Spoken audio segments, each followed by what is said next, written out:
Oh, you thought you knew how Big Brother 25 was going down? 'Cause you don't. Welcome to 𝐿 Brother. I'm Anna Rumer with PopCulture, and I'm watching the live feeds. I'm keeping you up to date on these house guests because we're ousting not one but two players from the house this week. Or are we? Let's start at the beginning, where Izzy's surprise eviction makes it clear that the jig is up when it comes to the powers that be in the house. We pick up after Izzy was voted out 8-1, with only 𝐿 throwing her a sympathy vote. And we get to travel back in time to just hours before the eviction, when the slop really hit the fan between Cory and Jared.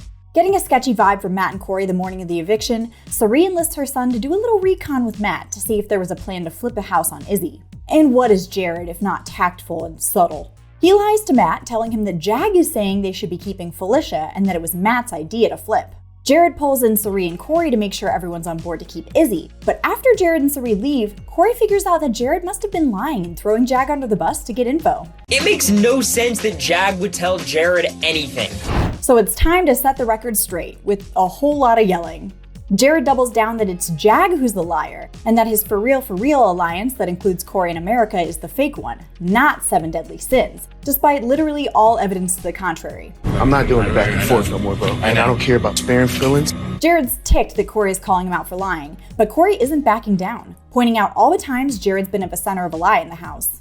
It's bull, Jared. We've been comparing notes. You've been at the center of this entire game. He even brings in Jag, who's trailed by 𝐿, who's like, what the hell is happening? I'm flabbergasted that all of this is occurring right now.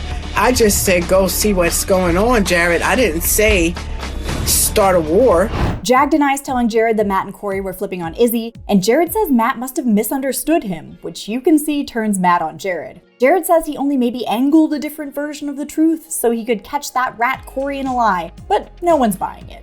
This guy has no idea what he's talking about. He's grasping at straws because he was just caught in a lie. Even 𝐿's mist over the house seems to be dissipating. She tries to downplay the importance of different alliances in the house, pointing out how many of them there are and how few are actually real, but Cory calls her out, pointing out that she's the one who's in all of them. When you're saying that, like, I don't want to be in 4 or 5 alliances, I believe you. But you are. And suddenly, after running the game for weeks, 𝐿 and Jared are on the outside of the power in the house. This makes the wall comp extra important. Jared and 𝐿 really need HOH, and so do Coramerica, Jag, and Matt. That slot must have taken a toll though. These house guests folded like a cardboard Josh Duhamel until Jared was the last one standing. And the response to his win shows exactly where everyone stands. This is the worst case scenario. Meanwhile, Cameron's been sitting back on the heels of his chaotic and successful HOH, and he's praying that this whole Cory-Jared fight is gonna take the heat off him this week. This might work in my favor. But don't worry, 𝐿 and Jared haven't forgotten about you, Cam. They want justice for Izzy, and they plan to backdoor Cam to get it. Smart to keep him out of the veto. Cam is the king of winning something when he really needs to. Unlike Cory and America, who end up on the block as Jared's initial nominees, of course. But AmeriCory isn't going down without a fight. They need that veto win, but can they finally put their money where their mouths are? I know I can protect myself. I'm gonna try to protect America, and I'm going to be here next week. This was literally the worst possible outcome for America and Cory, but can they keep the target on Cameron's back with all the tension in the house? We know how much these players love a flip, so let's get into the veto. We pick up after Cory and America were put on the block together by Jared, and despite the possibility of one of them going home, America is looking on the bright side. Some of the most iconic showmances have been nominated against each other. Isn't this hot? What part of Being on the pod? But they can relax, a little bit. Jared's gunning for Cameron this week as a backdoor, and Cameron's got a pretty good idea that's what's going on. Well, Jared's not exactly hiding it. Cameron's gonna be the back door. That's it. Yep. Like, I need that up out of here. Cue the wheelin' and dealin'. Cory and America make a deal with Cam that if he does win veto this week, as he is wont to do, he removes one of them. That way the 3 of them could all find a way to be safe and move on together as a trio. Cam says sure, but he's still weighing his options. I need to play in the veto, but I am going to do everything from here on out that benefits me. Speaking of weighing their options, Nicole and Felicia make a final 2 after Mimi pulls her aside and lets her know that Jared and 𝐿 never planned on saving Felicia before the house flipped on Izzy last week. I just found out that my besties ain't my besties. Oh my God. Now this is Felicia's 3rd final 2, but her first was someone outside of the 2 people who are related to each other, so we're making progress. It's honestly probably best to shift her eggs out of the Jared basket, because people are turning on him faster than that chair that nearly killed Miss Felicia. Jag spills news of the For Real alliance to Blue, and when she tries to ask her showmance why he was in at least one other alliance that didn't include her, he has the most Jared response. Don't start doing that to me, bro, because that makes me feel like I can't trust you. Andy lied to her, and he told her to calm down. Both bold moves toward the only person in the house who knows your mom is here, Jared. I could blow up his game right here, right now. In fact, now Blue's plotting against Jared with Jag and Matt, who feel way more comfortable moving forward with AmeriCory than Jared and 𝐒𝐒. If we do rock with Cory and America, that is gonna put me in a sticky situation, but I'm all here for it. Jag even promises them that if they choose him for Veto and he wins, he'll definitely take one of them off the block. He wants Cameron to go home, and he wants Jared to be next. This plan's coming together. The only thing that could go wrong is Cameron winning Veto. So, of course, he gets picked to compete. He's playing against Cory, America, Jared, Bowie Jane, and Cory's choice of Jag. Who would have guessed? Cameron's pulled out nothing but clutch wins this whole season, so the house is understandably nervous going into this football sweat-catching comp. But Jag ends up pulling out the win with Cam right behind him in second place. Ooh, that's gotta hurt. Cam knows his game is swiftly approaching its end, but he's not going down without a fight. He pulls aside Matt, Jag, and Jared to offer up his services as a gunslinger if they keep him in the house, pointing out that he's a great shield for their game. In his place, Cam recommends the house votes out Cory. The smartest dude in this house is sitting on that block right now. That ship sailed though, Cameron. People have been trying to get you out of the game for weeks.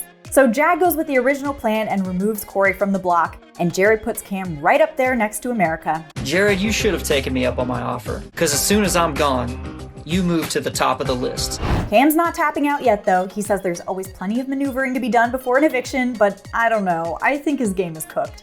And with a now confirmed double eviction going down Thursday night, Jared's game is looking medium rare. The only way I think that I can repay you is by targeting you next week, bro. With Cam and America on the block, things seem pretty straightforward heading into the end of the week, but they definitely aren't. Let's see how a double eviction and a Scaryverse twist throws a wrench into the game. We pick up with Cam and America on the block after the veto ceremony, and the schism in the house is schisming once again. Mimi and 𝐒𝐒 are worried about Jag, Matt, Blue, America, and Cory banding together, and I'm worried about Mimi tying herself to the mast of a sinking ship. No offense, 𝐒𝐒, you know what I mean. And speaking of that, Blue says she wouldn't nominate her showmance Jared this early in the game, which, read the room, kitty girl, everyone hates your boyfriend. And that could be definitely a problem for all of us. And something's afoot with the Scaryverse. But zo re omi for t e o e o ne e ha t ed. That's not a Lady Gaga song, it's a broken transmission. Which, remember last time we got a transmission like this was during Cameron's first HOH. You know, when no one went home. Oh, how the turntables have turntables. It's time to get into the live double eviction. Cameron and America are up first, and I just want to give a shout out to America's speech, because I know she's not in danger, but I miss Big Brother speeches that aren't just shout outs to their pet gerbil and redirects to their Instagram pages. Ever since I was a little girl, I've dreamed of living in a house full of lying, manipulating snakes. And one by one, the house guests vote to send Cameron out of there in a unanimous vote. I vote to evict Cameron and his hair. He might not want to unpack his bags, though. Julie reveals that while Cam was evicted, he's now a Big Brother zombie, in that his game is undead. I cannot wait to hear about this one. More on that in a minute, but first we have a double eviction to play out. In the first competition of the night, we have everyone but Jared facing off in this Soulmates challenge, and it's Cory who buries the competition and wins HOH. This is perfect for the majority of the house. They've been gunning for Jared to go home next, and who better to send him than the guy who got in a huge fight with him last week? From here on out, it's pure chaos. Cory asks Blue if she's okay to go up against Jared as a pawn, but she wants him to nominate Jared and 𝐒𝐒 right off the bat. But Jag wants Blue on the block, just in case she wins veto and decides to save her showmance. So it's the lovers in the game room who sit next to each other ahead of the vote to go home. This is not a shot I want to take, but it's one I absolutely need to take. And we're on to the veto. I'm winded just watching this episode. In a race to grab 3 objects from a pit, we're reminded who the Olympian is because Matt smokes them, although Jared was definitely the closest behind him. Matt keeps nominations the same, and while Jared pleads with the relationships he's made in the house to keep him safe, who can argue with this? Exactly what he said, but a little bit cuter, a little bit better. I still have more outfits to debut. Everyone but 𝐒𝐒 votes out Jared, which we expected, but these house guests are all in for a scare when Julie tells both Jared and Cameron that they're going back in the house as BB zombies for a chance to resurrect their game at the end of the week. That's right, there's no HOH, no nominations, no veto this week, and no Wednesday episode. What does it mean? What does it mean? I am truly scared heading into next week. We'll be following along with the action here, so tune in every week to Oh Brother from way, way outside the Big Brother house. I'm PopCulture's Anna Rumer.